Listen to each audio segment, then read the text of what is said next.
모닝브리핑입니다. 전거래 국내 증시 반도체와 자동차주가 나란히 강세를 보였지만 그럼에도 불구하고 코스닥 지수는 6거래일 연속 하락 마감했죠. 네, 맞습니다. 반도체주 그리고 자동차주 강세에 더해 유한양행이 20% 오르는 등 제약바이오주들도 강했는데요.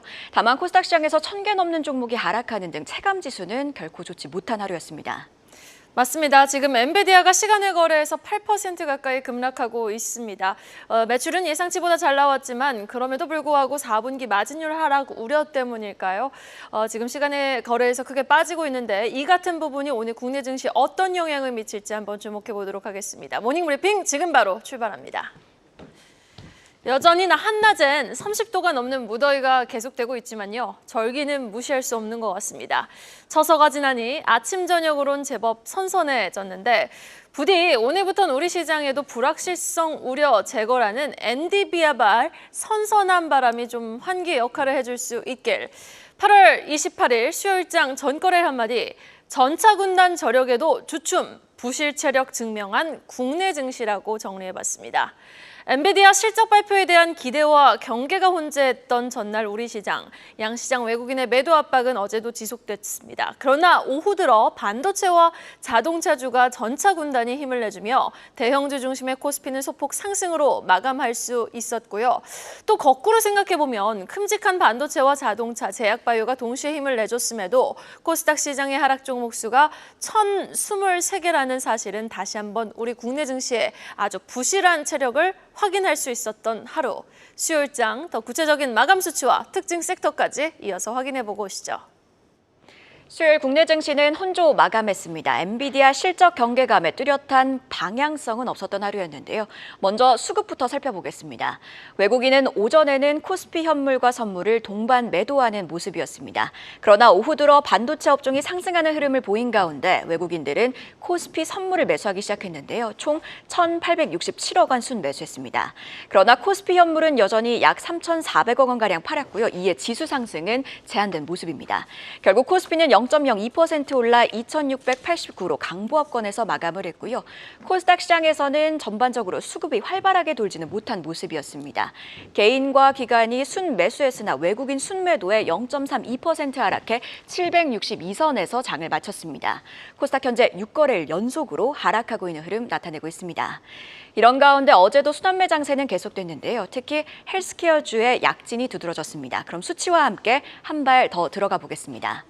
헬스케어 업종이 강세 보인 가운데 비만 치료제 관련주들은 미국 제약업체인 일라이릴리가 비만 치료제 비보험 가격을 절반 인하했다는 소식에 강세 보였는데요. 관련해서 올릭스는 9% 올랐습니다.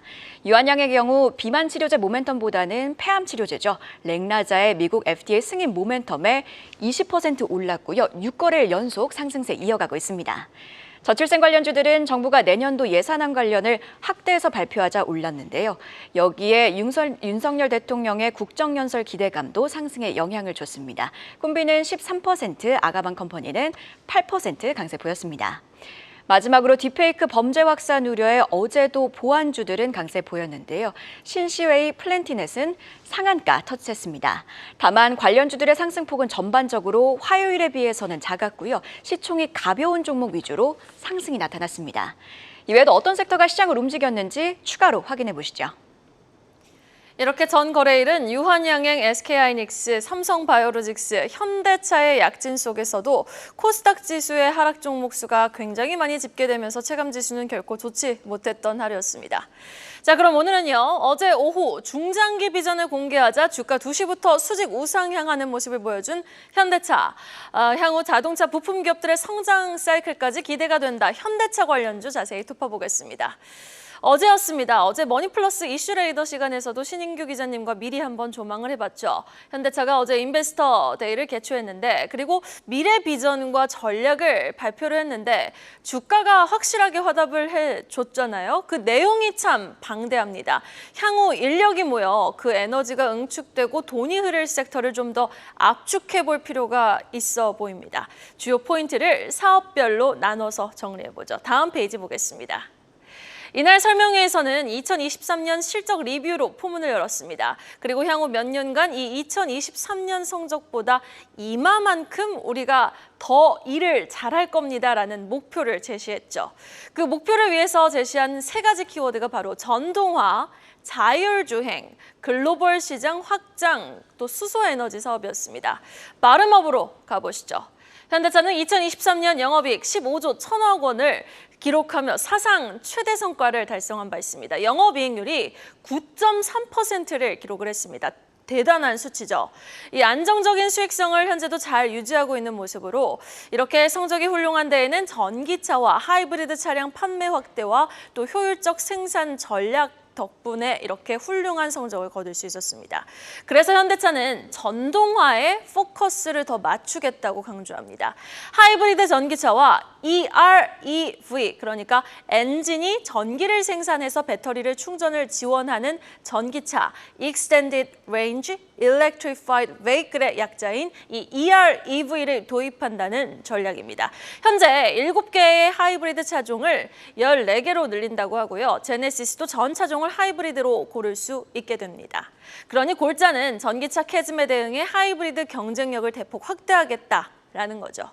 2028년은 지난해 글로벌 판매 계획 대비 40%나 증가한 133만 대의 하이브리드 차량을 판매할 계획을 야심차게 제시했습니다. 더 나아가서 전기차 시대에도 대비를 하겠다며 2030년까지 NCM 배터리 개발 계획도 발표를 했는데 전기차 가격도 또 안전 기술도 직접 챙기겠다는 의지로 우리가 한번 풀이를 해볼 수 있겠죠.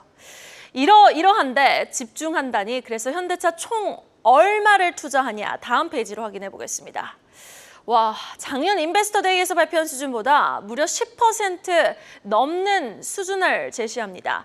향후 10년간 120조 5천억 원을 투자할 계획인데요. 어마어마한 수준입니다. 연평균 12조 원에 달하는 이 투자 계획엔 R&D, 캐펙스, 그러니까 자본적 지출, 전략 투자 모두 포함되어 있고요. 이 자금을 통해 모빌리티 쪽 확장은 물론 NCM 배터리 수소 밸류체인 같은 에너지 사업 확장까지 현대차가 다시 한번 더 강력한 에너지 동력으로 글로벌 톱티어 그룹의 도약을 약속한 날이 바로 어제였다라고 보시면 되겠습니다. 그리고 어제 주가의 상승 동력으로 작용해준 주주환원 정책 청사진도 자세히 살펴볼까요? 다음 페이지입니다. 사업이 아무리 잘 돼도 환원이 없으면 그 기업은 결코 사람의 마음을 사지 못하고 주가는 환영받을 수 없겠죠. 현대차는 양궁 대표팀을 위한 포상금만큼이나 주주환원에서도 통 크게 쏩니다. 내년부터 3년간 총 4조 원 규모의 자사주 매입을 결정한 현대차. 특히 올해 주당 배당금 마지노선을 10,000원으로 제시해서 분기 배당금 지금 2,000원이거든요. 이를 2,500원으로 올리기로 했고요. 아울러 당장 내년부터 2027년까지 3년간 매년 순이익의 35%를 주주에게 돌려준다는 계획입니다. 종전의 정책은 배당 성향 25%에 자사주 소각 1% 정도였으니 또 증권가에서도 맥시멈 한 33% 수준으로 봤으니 기대보다 훨씬 상향된 수준의 배당 성향의 주가는 전날 후한 점수로 화답을 해줬습니다. 이 시들해진 밸류업에 다시 한번 불을 지핀 현대차 주가 흐름도 바로 만나보시죠. 오후 2시부터 강하게 외국인의 매수가 붙어졌던 전날 현대차 주가는요 4.6% 상승하면서 26만 원 돌파를 목전에 두고 거래를 마쳤습니다. 기아도 확인해 보시죠. 6월에 찍었던 전고점 13만 5천 원 대비 주가 지금 많이 내려와 있는 자리에 있죠. 7월 가파르게 내려온 주가는 8월 내내 박스권 하단에 갇혀 있다가 전날 2.7% 상승 마감했습니다. 전날 시간의 거래에서 움직인 두 종목도 확인해 볼까요? 먼저 슈어소프트테크입니다. 현대차가 2026년을 목표로 차세대 소프트웨어 기반 차량을 출시할 계획을 밝히자 파운드리 사업도 추진한다는 기대감 속 차량용 소프트웨어 검증 프로그램 국산화에 성공한 슈어소프트테크 시간의 거래에서 상한가를 기록했습니다. 라이콤도 보겠습니다. 마찬가지로 자율주행 파운드리 본격화 기대 속 시간의 거래에서 6.6% 상승 마감했습니다. 저는 개인적으로 어제 엔비디아 실적 발표 전 월드 클래스급의 현대차 IR 커뮤니케이션을 보며 굉장히 감명받았습니다. 당장 10년 전만 해도 어땠습니까? 딱 삼성동 부지 인수 당시였거든요. 그때를 생각해보면 정말 어마무시한 수준의 변화가 일어났습니다. 불과 10년 사이 현대차의 시가총액은 2.5배로 기아는 3배로 그 사이즈가 커졌고 더 나아가 모든 시장 참여자가 기진맥진 힘 빠지는 순간 밸류업에 불을 붙이는 데 앞장서는 역할을 자처한 현대차그룹. 남은 하반기 그룹주와 더불어 그 밑단에서 움직일 수 있는 관련주들의 시원한 추가 상승 여력을 진심으로 응원하겠습니다. 계속해서 장 마감 이후 나온 공시와 일정까지 만나보시죠. 어제 장 마감 이후에 나온 공시도 함께 살펴보도록 하겠습니다. 먼저 SK이터닉스는 연료발전 사업 관련 합작사에 지분을 추가로 투자한다고 밝혔습니다. 구체적으로 충주 에코파크와 대소원 에코파크에 각각 151억 원씩 투입한다고 밝혔는데요. SK이터닉스 지분 확대를 통해 연료전지 사업에 박차를 가하고 있는 모습입니다.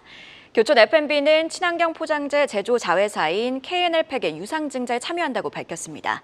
170억 원 규모의 170만 주를 투자한다고 밝혔고요.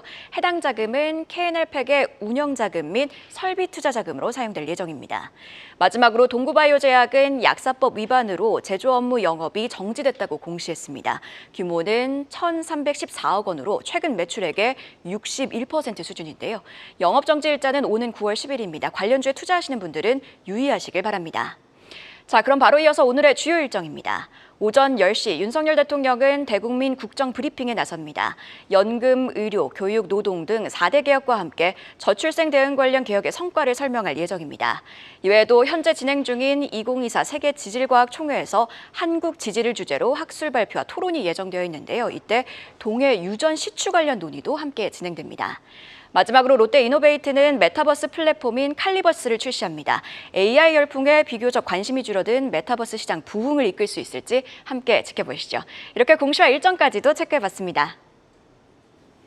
오늘 바이오 관련주의 상승 지속성 여부에도 한번 주목을 해보도록 할까요?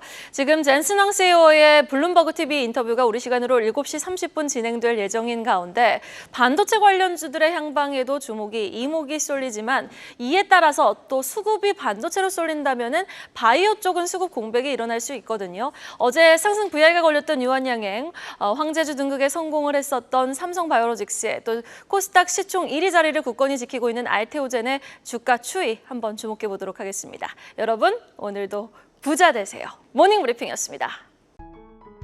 계속해서 다양한 경제 이슈를 알고 싶다면 구독과 좋아요, 알림 설정 부탁드립니다. AI 캐스터 권미정이었습니다.